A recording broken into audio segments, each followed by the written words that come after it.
আসসালামু আলাইকুম, back to my channel Rupsina কিচেনে আপনাদের সবাইকে স্বাগতম। আজকে আমি কেক তৈরি করছি চায়ের পাত্রে। কেকটা হবে খুবই সফট আর তুলতুলে। আর কেকের উপকরণগুলি নিয়েছি চায়ের কাপে মেপে। অনেকের হাতের কাছে মেজারমেন্ট কাপটা থাকে না, তারা চাইলে চায়ের কাপে মেপে কেকটা তৈরি করতে পারবেন। চলুন তাহলে রেসিপিটা দেখে নেওয়া যাক।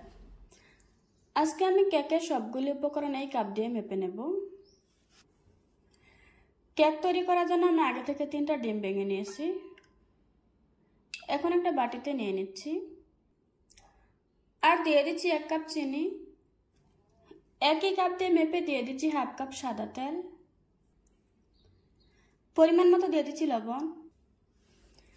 এবার সবগুলো উপকরণ খুব ভালোভাবে মিশিয়ে নেব। একটু সময় নিয়ে ধৈর্য ধরে খুব ভালোভাবে মিশিয়ে নিতে হবে, তাহলে আমাদের কেকটা খুবই সফট হবে। কিছুক্ষণ মেশানোর পর চিনিটা গলে গিয়েছে। তারপর দিয়ে দিচ্ছি 1 কাপ ময়দা আর দিয়ে দিচ্ছি 1/2 চা চামচ বেকিং পাউডার। এখন আমি শুকনো উপকরণগুলি একটু চেলে নেব। তারপর দিয়ে দিচ্ছি 1/2 কাপ লিকুইড দুধ। এবার আমি সবগুলি উপকরণ খুব ভালোভাবে মিশিয়ে নেব।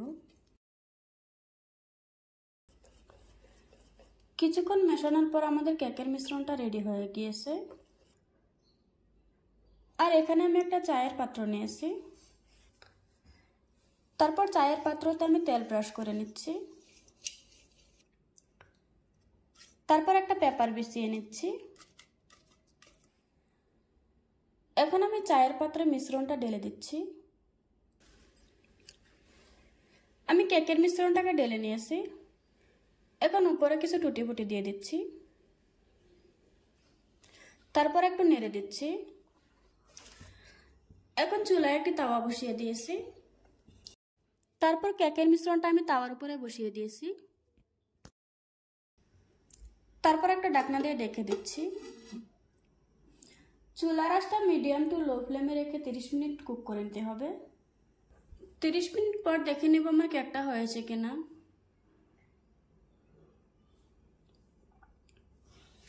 আমার কেকটা হয়ে গিয়েছে।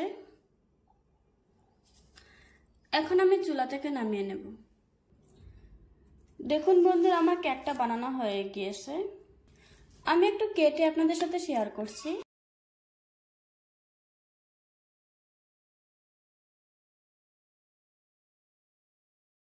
দেখুন বন্ধুরা, আমার কেকের ভিতরটা কিন্তু খুব সুন্দরভাবে কুক হয়েছে। আশা করছি আজকের এই সহজ রেসিপিটা আপনাদের কাছে ভালো লাগবে। ভালো লাগলে আমার চ্যানেলটা সাবস্ক্রাইব করে পাশে থাকা বেল বাটনটি অন করে রাখবেন। আবারও কথা হচ্ছে নতুন কোনো ভিডিওতে। ততক্ষণ সুস্থ থাকবেন, ভালো থাকবেন। আল্লাহ হাফেজ।